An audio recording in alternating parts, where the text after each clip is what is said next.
Voltamos para o terceiro e último bloco do programa Polêmica. Estamos aqui com a psicopedagoga Raquel Vasconcelos. Raquel, antes da próxima pergunta, psicopedagogia. Explica pra gente um pouquinho que seara é essa profissão. A psicopedagogia vem atender às situações de obstáculos na aprendizagem. Vem atender às necessidades específicas de cada ser humano e o que faz esse ser aprendente em algum momento da vida ter algum tipo de dificuldade.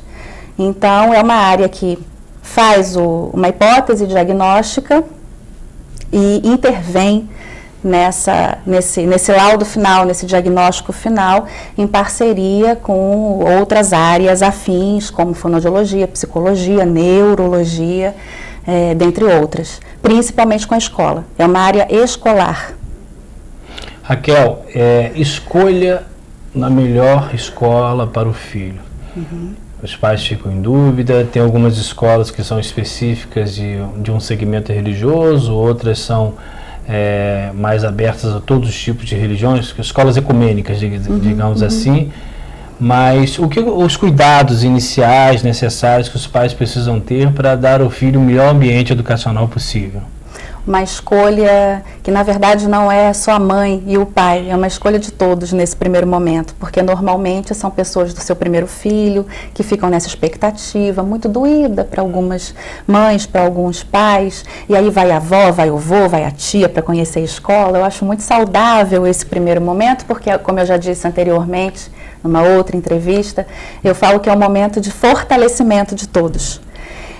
Quando eu chego na escola e começo a visitar as escolas, uma coisa muito importante é a empatia, é a confiança. Eu preciso confiar, porque eu estou entregando o meu bem maior, o meu tesouro maior para pessoas que eu nunca vi, que eu não sei quem são.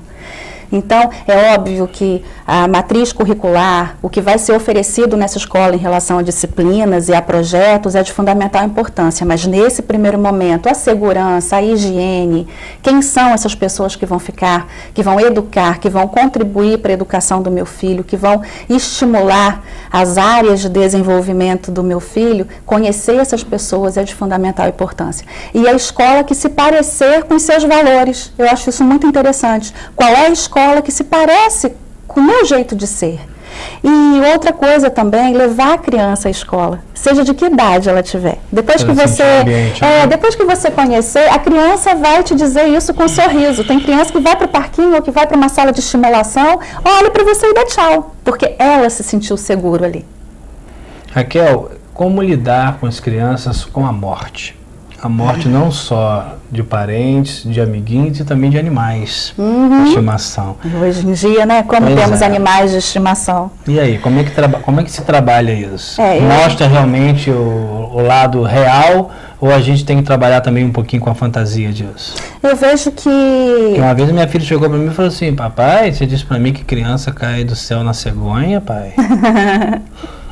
Eu acho que tudo tem que ser falado de forma clara, verdadeira, mas cada idade tem uma compreensão diferente, tem uma maturidade linguística, cognitiva, de entendimento diferente. Então você vai norteando a partir daquela idade. Você não precisa fantasiar para não falar a verdade. Você pode falar a verdade, mas de formas que aquela criança entenda de uma forma tranquila, suave e que ela possa vivenciar as perdas, vivenciar o luto, seja lá qual for. É importante que se seja dito. Mas eu não vou falar com uma criança de 2 anos da mesma forma que eu falo com uma criança de 6. Então, o que varia é essa linha tênue ali, né? Da maturidade, como essa criança vai receber a minha informação. Mas ela precisa saber que tudo tem início, meio e fim. Com certeza. Pois outro assunto importante para a gente colocar vou dar um exemplozinho só para ilustrar. Às vezes a criança está em casa, ela tem a bola dela, ela tem o carrinho dela, ela tem a casinha de boneca dela, ali é dela. Mas quando ela vai para o ambiente social, a casinha que está lá é de todos, a bola é de todos, o carrinho é de todos. Como fazer essa passagem do mundo fechado dela, onde ela está ali como proprietária, para o mundo de tudo e de todos, onde ela tem que dividir, onde é que ela recebe ou não? Como é que faz esse trabalho? Fase egocêntrica, muito importante no desenvolvimento de uma criança, e a passagem tal qual importante. ela está ali no mundinho dela, confortável, as atenções são para ela, a secretária, o papai, a mamãe, a vovó, o vovô, então, os brinquedos, é o mundinho dela. De repente ela vai para um outro mundo, onde ela tem que dividir a atenção das pessoas, ela tem que dividir o brinquedo, ela tem que dividir o material, ela tem que receber regras e ordens, cada idade de uma forma diferente. O que eu falo com uma criança, numa turminha, por exemplo, de uma criança de 1 ou 2 anos, é totalmente diferente da rotina de uma criança um pouco mais velha. É tudo muito lúdico, mas não deixa de ter regra. A regra é fundamental desde os primeiros meses de vida, o que pode e o que não pode. A criança já vai percebendo com as suas atitudes, com a sua fala, sempre falas muito lúdicas e carinhosas, para que eu não perca a mão. Mas eu preciso construir, volto a falar, nada de uma hora para outra, tudo é construído. Então ela ali vai começar a perceber que, eu vou dividir aqui o meu dia, a minha atenção, os meus brinquedos com outros colegas. Para algumas crianças isso é muito difícil, mas é muito natural e é muito saudável. E aí cabe aos educadores que estão lidando ali direcionar as situações. Para outras crianças, tranquilo. Mas, em regra, é muito natural, é muito saudável e é uma das primeiras frustrações da vida. Por quê? Porque eu vou estar perdendo, né? E como que isso é importante para construir a minha maturidade. E vai depender muito da troca entre educadores da escola e família, perceber e entender isso, né, e direcionar essas situações, porque fazem parte da vida e são extremamente saudáveis. Raquel, alimentação. Com certeza, de 0 a 3 anos, dependendo principalmente isso acontece muito em escola pública, né? A qualidade da alimentação pode comprometer futuramente, inclusive até o aprendizado. Mas nós estamos num mundo aí em que os enlatados, os agrotóxicos, tudo isso está aí colocado, inclusive na mesa, infelizmente, de muitas famílias. Quais as consequências disso, físicas e psicológicas? Físicas, a gente sabe que boa coisa não pode dar, né? Em relação, a gente vê crianças hoje em dia muito novas já diabéticas, a gente vê crianças hoje em dia com as taxas lá em cima, crianças que eu digo 4, 5 anos, obesas. E aí os consultórios começam a encher de dietas programadas.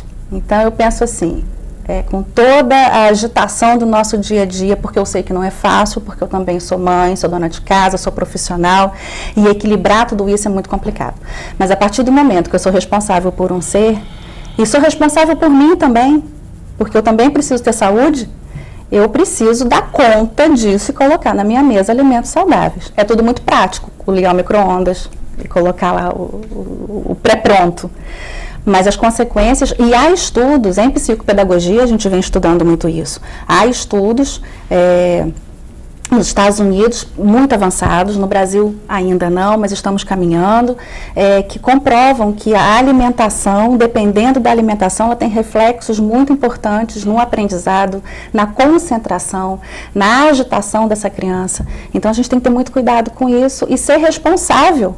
Porque muitas pessoas são responsáveis em fazer a festa de 15 anos, em ir para a Disney, em para colocar em escolas bacanas, mas acabam se esquecendo do fundamental, que é o dia a dia de casa, a saúde da gente.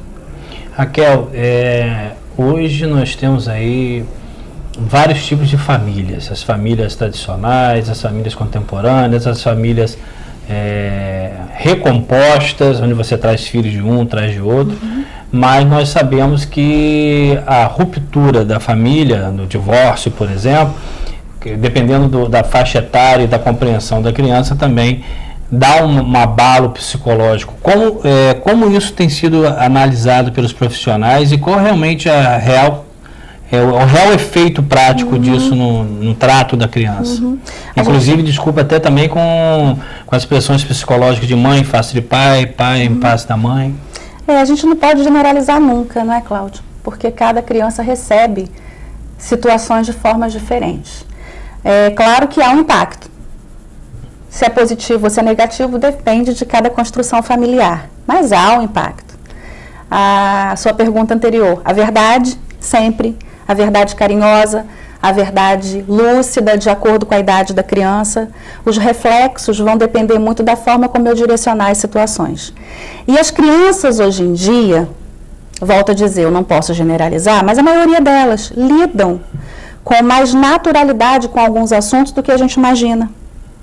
Dependendo da forma como eu abordo as situações e construo isso, e trago isso para o meu dia a dia com suavidade, com lucidez de ambas as partes, porque quem separa é o casal, pai para sempre, mãe para sempre. Então, acho que é o momento de romper e trabalhar muito dentro da pessoa as emoções, a fúria, os sentimentos negativos, em prol daquela criança que precisa do meu amor, que precisa das minhas regras, que precisa do meu papel, que precisa do meu exemplo, e eu preciso fortalecer a família, ainda que separado. Raquel, dizem que cuidar do segundo filho é mais fácil do que o primeiro, isso é verdade? Não sei porque eu só tenho uma, mas dizem que sim. Você acha que isso é verdade? Eu acho que depende de cada família, de cada mãe. Eu não sei, porque eu me acho meio neurótica ainda em relação à educação de filhos, neurótica no bom sentido, claro, em termos de cuidados e tal. Mas parece-me que o segundo, você já descobriu como que foi a primeira experiência, então o segundo passa mais... não são diferentes? São diferentes, mas os primeiros cuidados, as preocupações, você já teve uma primeira experiência, então você sabe nortear, mais ou menos, mas com certeza são diferentes. Às vezes o que o primeiro não manifestou, o segundo vai e vice-versa, mas você pelo menos já teve uma experiência, já sabe como que funciona. Raquel, o que nós devemos dar para os nossos filhos? Religião ou espiritualidade? Espiritualidade. Por quê? Porque a espiritualidade é intrínseco, independentemente da religião. É claro que eu tenho as pessoas, né? Religião? Católica. As pessoas têm a religião, frequentam, outras não, estudam, outras não, mas a espiritualidade, independente da religião, o ser humano precisa ter e tem. Eu acredito muito... Acho que todos têm? Acho. Porque a luz, a energia, eu acredito muito nisso. E acho que a gente precisa passar para as crianças, óbvio, os nossos valores.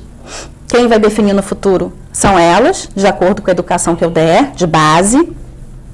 Mas acho que a gente precisa passar para as crianças princípios. Respeito, ética, solidariedade, amor ao outro, se colocar no lugar do outro, independentemente de qualquer dogma. Raquel, se o seu filho optar por uma religião diferente da sua, tudo bem? Tudo bem. Difícil, né? Por quê? Mas tudo bem. Porque a gente quer passar para as crianças normalmente aquilo que a gente... Mas entendendo a subjetividade dele, entendendo o que ele precisa, o que ele deseja. É difícil uma ruptura. Mas a gente precisa ter lucidez em alguns momentos. Aí eu vim aqui para complicar, né? Pode complicar. Eu sempre tive essa dúvida, né? Por exemplo, eu fui batizado na Igreja Católica, mas sou evangélico, não batizado. Sim. Mas eu acho muito estranho que o domínio salutar da Igreja Católica, ninguém está aqui dizendo que é ruim, e o Brasil é um país que tem uma força católica muito grande, a primeira coisa que a gente faz é batizar. Não seria necessário, já partindo dessa nossa construção, esperar essa criança ter uma noção e ela optar ou não? Depende de cada religião, né? Ou de cada pai, de cada mãe? Acho que as coisas são unificadas quando você segue uma religião e acredita naquele sacramento, né? Então depende muito de cada direcionamento, mas primeiro, na minha opinião, você faz o que a religião, o que você acredita, porque ninguém... Enquanto pai, enquanto mãe. Enquanto pai, enquanto mãe, e de acordo com a sua religião. Porque se eu estou dentro de uma religião, eu acredito nela. No caso de ser católico, eu acredito nos sacramentos do catolicismo. E depois, de acordo com a evolução desse ser, ele pode fazer as escolhas dele, mas eu acredito muito que as crianças seguem nossos exemplos e a gente precisa, acima de qualquer coisa, exemplificar dia a dia os conceitos maiores, de solidariedade, de humanismo, de amor, independentemente de qualquer regra, de qualquer religião. Quem é Jesus para você, Raquel? Jesus está dentro de você. Você agora, para mim, é Jesus, a pessoa que, se eu sair na rua agora e uma pessoa estender a mão para mim, Eu vejo Ele está em todos os momentos, em todas as próximas. E o Jesus dentro de mim, acima de qualquer coisa, que vai nortear os meus caminhos. Me fizeram uma pergunta: o que você quer para a sua vida, profissionalmente? E eu comecei a pensar, porque tem pessoas que respondem mais técnico, né? Terminar o doutorado e tal. E na hora me veio assim: eu trabalho em prol do outro. Nenhuma profissão tem função se você não trabalhar em prol do outro. E Jesus está aí. Eu não vejo um Jesus desassociado com a nossa prática. O joelho no chão é importante, fortalece. Mas as minhas práticas valem muito também. Você me diz para mim uma coisa que você gostaria de fazer na sua vida e ainda não fez. Ai, meu Deus, tantas. Acabar de escrever meu livro sobre os estudos. Fazendo? Sobre os estudos Já de tem caso. nome, não, né? Não, o nome é o último. Você bota por último, né? Que são casos concretos? Casos concretos, porque em psicopedagogia a gente trabalha muito com estudo de caso. Fortalece muito a nossa prática. E como vem aparecendo transtornos, dificuldades de aprendizagem, que aí cabe em outro momento a gente conversar, e as escolas e nós, pais, a gente precisa entender como isso funciona e como fazer a prevenção e como dar conta disso. E a teoria ela é de fundamental importância para nortear, mas os estudos de caso, existem muitas poucas publicações de estudos de caso reais, o que fazer, como levantar uma hipótese diagnóstica, como nortear a família, a escola, para quem encaminhar. Eu tenho muita vontade de terminar, se Deus quiser. E tem tantas outras coisas, Cláudio, que eu ainda não concluí, graças a Deus. Para quem está vendo a Raquel aqui, a Raquel a gente conhece seguramente há mais de 25 anos.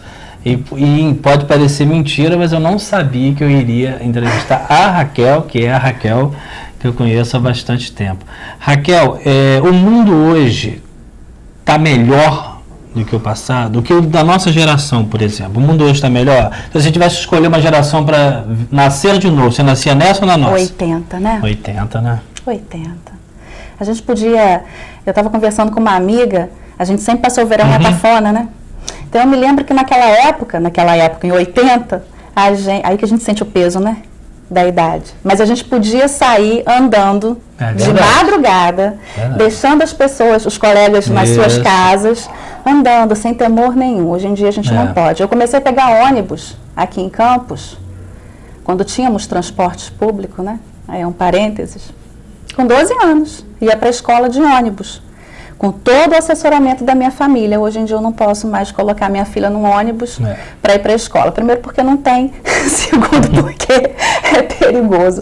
Então, o mundo de hoje, ele tem benefício de se viver, né? Claro. A gente está muito mais desprovido de preconceitos, a gente pode conversar sobre todos os assuntos, podemos viver mais. Se a gente for responsável, a gente pode ter mais saúde com alimentação, com esporte. Tem tantas áreas educacionais que a gente pode colocar um plus nos nossos filhos com cautela. As escolas estão mais ligadas nisso tudo. Em contrapartida, tem outras situações que eu não posso dizer o mesmo, né? Então, é sempre equilíbrio. Nunca tem uma resposta rígida.